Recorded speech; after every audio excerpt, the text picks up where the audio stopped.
প্রতি বছর ভারতীয় গবাদি পশুতে ভরে উঠত কুমিল্লার কোরবানির পশুর হাট। সহজেই পাচার হয়ে আসতো গরু। তবে এবছর একেবারেই ভিন্ন চিত্র। জেলার 17টি উপজেলার পশুর হাটগুলো ভারতীয় গরু খাসি ছাড়াই জমজমাট হয়ে উঠেছে। দামও তুলনামূলক কম। কুমিল্লা থেকে মোহাম্মদ সাইফুদ্দিন রনির তথ্যচিত্রের ডেস্ক রিপোর্ট। কুমিল্লা সীমান্তবর্তী হওয়ায় প্রতি বছর কোরবানির পশুর হাটগুলো ভরে উঠত ভারতীয় গবাদি পশুতে। এবছর ভিন্ন চিত্র।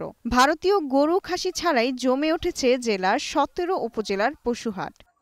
ভারতীয় গরু বাংলাদেশে এসে বাংলাদেশের গরু ব্যবসায়ী বা গরু খামারি যারা আছেন, যারা সাধারণ কৃষক গরু পালন করেন, তাদের যাতে ক্ষয়ক্ষতি না হয় এই বিষয়ে আমরা যথেষ্ট সচেতন।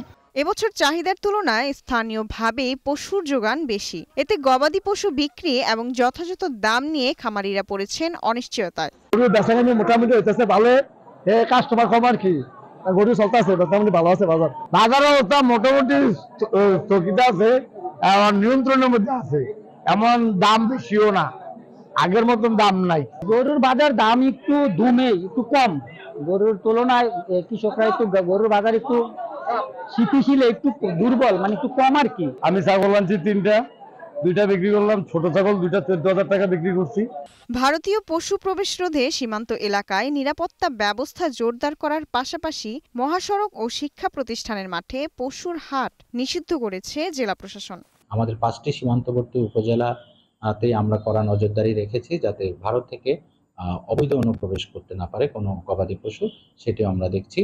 এবং আমরা সরকারের নির্দেশনা মোতাবেক মহাসড়ক এবং আঞ্চলিক মহাসড়কের আশেপাশে কোনো গরুর হাটের আমরা অনুমোদন দেইনি, এবং কোনো শিক্ষা প্রতিষ্ঠানের মাঠ বা শিক্ষা প্রতিষ্ঠানের ক্যাম্পাসে আমরা কোনো অস্থায়ী হাটের অনুমোদন দেইনি। এবছর কুমিল্লায় 35,000 খামারে গবাদি পশু উৎপাদন ও লালন পালন হয়েছে বলে জানান প্রাণী সম্পদ বিভাগ। আমরা আশা করি যে আমাদের আইন শৃঙ্খলা বাহিনী কঠোর হস্তে সেটিকে দমন করবেন। সুতরাং আমরা এইভাবেই ভাবতে চাই যে এই দেশে এই কোরবানির সময় কোনো প্রকার গরু বাছুর আমাদের অন্যান্য দেশ থেকে ঢুকবে না। Global television news desk.